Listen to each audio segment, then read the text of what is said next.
to the bridge. No bridge? Greetings, Communicore cadets. Jeff Heimbach here. You're about to watch an interview that we did with Chris Wallace over the EPCOT 30th anniversary weekend. Chris is the guy in charge of the Horizons Resurrected simulation, which was awesome. Definitely go online, check it out, horizonsresurrected.com.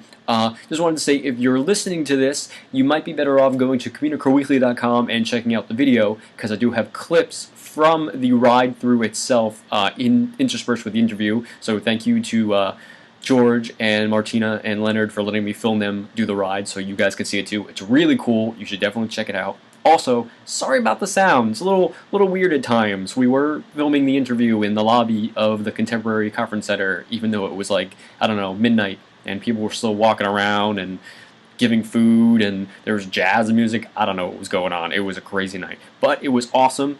Enjoyed the interview. Please check it out, horizonsresurrected.com. You won't regret it. Trust me. Here we go. Hello, we're here with Chris Wallace of Horizons Resurrected. If you guys haven't heard of it before, Google it right now because it's awesome. No. Wait till this is over. Listen to or watch this and listen to this first, and then go Google it. Yes. But I would recommend Bing. That's just me. Bing? Okay, Yeah, Bing it. Bing it. People say that. That's a thing? I wasn't sure that They was a thing. say it now.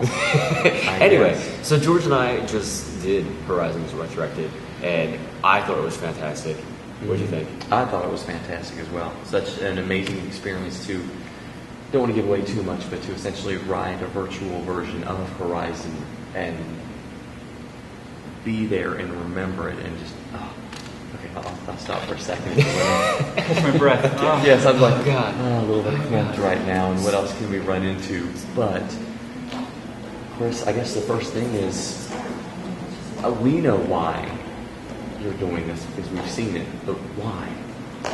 Big question, why? Why indeed? I never got to go on Horizons, and people seem shocked by that, but to me it makes perfect sense. So, like, I didn't know that. That is Yeah. pretty shocking that you've never been on Horizons. I never got to go on it. I learned about its existence as an adult, and I'm obviously a big Disney fan. I love all the dark rides, and especially Spaceship Earth and all those, long museum-esque, lull you to sleep in the non-boring way, in a calming, things are going to be okay sort of way. I love the Carousel of Progress. Those are just my favorites. And when I found out about Horizons, it's like, it's everything you like, only more. And guess what? It's gone. You're never going to get to go on that. And that just fascinated and was heartbreaking.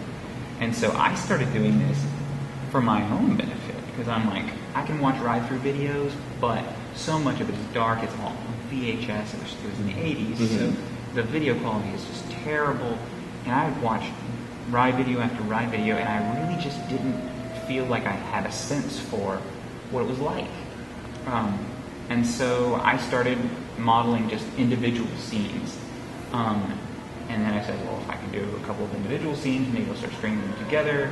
I started digging for blueprints, and a big portion of the project is the archaeological side of finding all this stuff.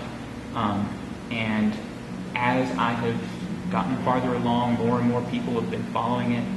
And for me, it was a flight of fancy, sort of just nerd thing.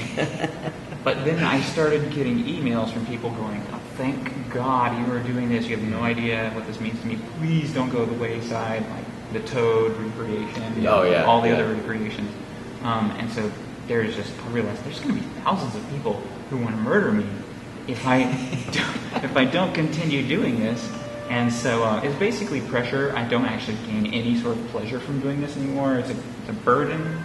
No, I'm kidding. That's exactly how we feel every week doing Communicore Weekly. Except we do have millions of people. Do it. Millions of people. Millions, that like if to murder not us. billions. Exactly. So from how long ago did you first start actually building these individual scenes for the simulation? 2 years ago. And I thought, this will be a couple month long project. How hard could it be? I'll watch the video, see what's in there, make it. But the Imagineers laugh as I say this, because they design each scene to look like it's something that it really isn't. I ended up having to use crime scene reconstruction software to scan video and give me like a point cloud of what the scene actually looked like, because there's so much forced perspective. And on a 2D video, your eye just simply cannot tell how far back that is. A perfect example of that is the Orange Grove scene. You know, it's designed to look like it goes way, way, way far off into the horizon. And I thought, okay, it's just tapering in. It did that, but it also raised up. So you had what looked like a flat plane, but in reality it was raised up to make it look like the horizon was really far off. So you wouldn't have seen that until you started modeling the actual ride-through portion to see it didn't work or it was off. Why was it off? Right, and actually I would run it through these reconstruction things, and it would place points in space, and you sort of start to get this hazy picture of it. And I realized, what the hell, that back thing isn't flat at all. It goes up like that. Is that right? I guess it is. Yes, it is. Yeah. Wow. Oh, that's fantastic. So, you know, we've been sitting through the ride-through. It's fairly complete. Got the full audio, obviously, and you've got 80% of the ride built out, would you say, or? I don't want to downplay. I don't have any of the animatronics in there. Of course, yeah, the animatronics And I aren't think there. those are going to be a big undertaking. Yeah. But I would say about 80% of the show sets are built. And a gigantic undertaking was actually the ride system itself. Getting the cars to go through at the appropriate time, to follow the path, and it's not like a Pirates of the Caribbean or something like that, where it doesn't really change elevation very much, and when it does, it's in an obvious place. Horizons was like a tumor going through that building. I mean, it was, you know, it snuck through, I'm going to go up to the second floor, and then down, and then up, and there was really no clear first floor, second floor. It was just these organic scenes that just went naturally from one to the other. And I eventually was able to get some of the ride maintenance stuff, and in there it describes the elevation of the track at different points, and wrote a program to extrapolate off of the track and everything, put the cars on it, and they started to flow through the building smoothly, and I was like, yes! And then I added the audio to it, and it was way out of whack. I'm like, and I went over my work, and what did I do wrong? And in the ride manual, it clearly says like these cars go 2.54 feet per second, something like that. And they were moving at that speed, yet it just was not lining up at all. And I actually, you know, went out on social media and was like, does anybody know why this is? And one of the old ride operators was like, oh, you can run it at different speeds. We hardly ever rode it at the, you know, recommended speed. There's so few people, we often ran it really slow. And so I just had to then speed up or slow down the cars to match with what most of the audio tracks would represent. But even from video to video, you'll notice they're different lengths. They ran at completely different speeds. Now, you're not just recreating the ride, you're recreating the entire experience from being outside the Horizons building, walking through the queue, even what we just experienced with, you had the Laurent scent in there. What do you think is like your ultimate end game for this? I mean, obviously it exists on the internet for people to see whenever they want, but would you like it to have some kind of permanent place somewhere when it's all complete? Absolutely, for no other reason than for the EPCOT 30th. We're down here, and we're here for 4 days, and we're starting at 9 a.m. and going till 2 or 3 in the morning with no breaks, just person. And when we announced that we were doing this, we just got hundreds of people who were interested, and we had to turn people away, which we really didn't want to have to do. I mean, we had people saying like, please, oh God, let me come in. But there's just only so much time. Yeah. So for us to take it all home and know that other people wanted to see it, it's really disappointing. So I would love for it to have a permanent home where anyone who wanted to see it could.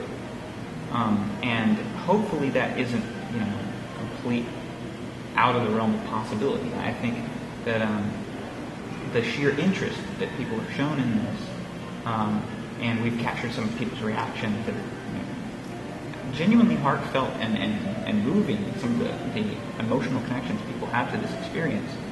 I think that there is going to be a change in attitude as far as nobody likes those old rides, and the people who do are just super nostalgic. when you've got video of like an 8-year-old girl going crazy and saying, like, I want to ride this instead of Mission Space. Yeah. That's hard to say she is nostalgic. For somebody who's never ridden it. Yeah, never ridden it and rode that, which isn't even close to the authentic. Well, over the past couple of years, the Disney fan community has really come together in so many ways and areas, and a lot of it's been focused on nostalgia, things that are gone and not here. You mentioned interviewing people for a documentary that you're doing. Can you tell us a little bit about that? Sure. Like I mentioned, when we announced it, hundreds of people responded. And I mean, the ride's been around since 1989, and it's approaching 15 years that it hasn't been around. Yeah. And for there to be such a loyal group of people who would drive 4 hours up from Fort Lauderdale today to ride it and turn around and drive 4 hours back. I mean, that shows somebody really felt something about this. Far more so than like Mr. Toad. Like, Mr. Toad, it was great. It's also still out in Disneyland. Horizons no longer not just there anymore, but it is completely destroyed. I actually have a chunk of the rubble. I mean, it's almost symbolic of all the things that we miss about the parks because it is so utterly absent. And so when we realized that there was that level of feeling inside of people that was beyond just nostalgia, we realized we needed to capture those things because I think a lot of people have the opinion that it's pure nostalgia. Oh, I loved Horizons because I went on it when I was a kid. But when you've got people saying like, no, I've never been on it. We had about 30-40% of the people say, I've never been on this before. I've seen videos, and I've always wanted to. I fall into that category. So that it's all different types of people. I think it's not nostalgia. I think it's simply a fantastic ride. And when people find out about it, they want to go on it. And if you've got memories of it, that's great. If you don't, you're still having a good time. For people who can't come down here this weekend or you had to turn away, where can they go to experience this on the internet? Well, they can go to horizonsresurrected.com. After this event, we're going to be launching the latest version, which, again, isn't complete. I don't expect it to be utterly complete for probably another year. I mean, it's a lot of work. But that being said, they can experience, as things get added, they can go and ride it and see it. And not only that, you can explore all the backstage areas and cast member areas, and it is a labyrinth. It amazes me. But yeah, you can go to the website, and all you have to do is download a free plugin, and you can ride the ride as many times as you want, and control where you're looking, and hop out of the car if you want to. You got the whole run of the pavilion. Hop in the car, explore all the good stuff. Yeah, it's not only a possibility in the virtual world. I understand it was a possibility in the actual world. We're not going to mention any names, but there are two intrepid explorers that may or may not have whose work was integral to the stuff that I've been doing. What you did. Are there like fake or virtual Disney security guards over there to take you back? Is this like a concept for a new video game? Ooh, we should have put that on there. We should take this idea for ourselves. Yes, take it for ourselves, definitely.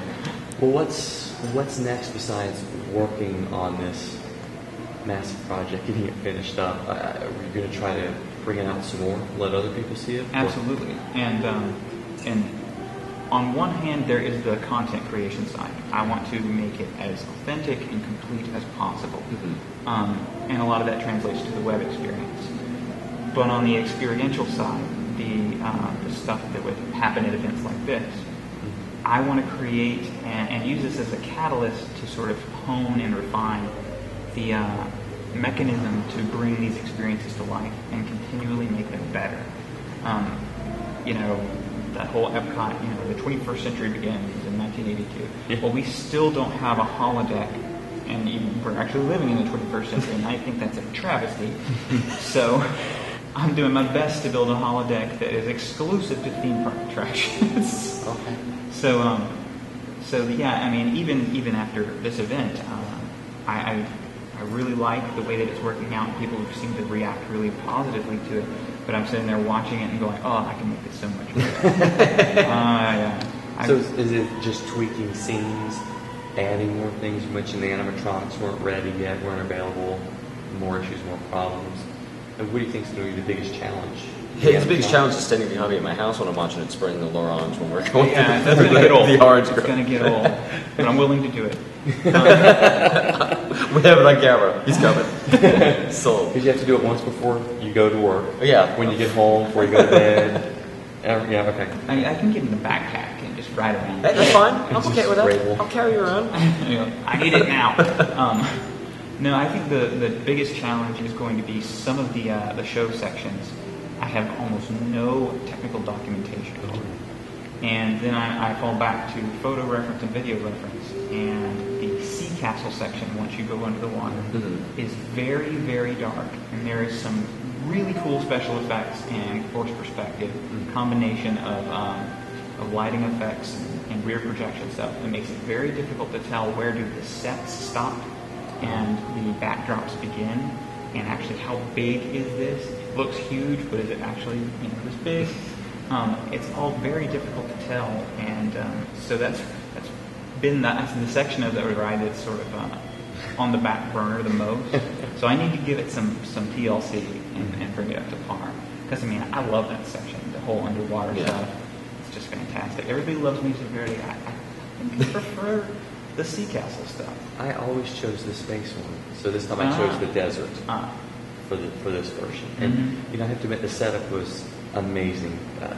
Multiple projectors, sound system. Yeah, that was a huge undertaking to set all that. The screen is gigantic. You obviously can't transport it like that, can you? You had to disassemble it and reassemble Luckily, it. it breaks down into reasonable Yeah, parts. because that thing is huge. It's a very complicated setup you have in there. But I have to say, thank you on behalf of the Disney community, because this is awesome. This is a huge, huge deal, and I know a lot of the Imagineers and other people that work for Disney are coming to check it out also, and hopefully a lot of the higher ups will realize what a travesty it was to lose this ride and then see its value. What a treasure is that we have here. Yes, what a treasure it is now. Better.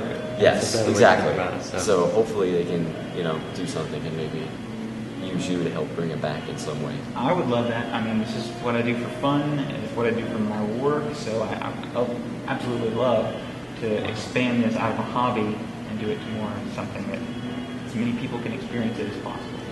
That'd be awesome. Well, thank you for taking the time, for letting us go on the ride and talking to us about it. We really appreciate it. It is my pleasure. Anytime. HorizonsResurrected.com. You got it. Check it out.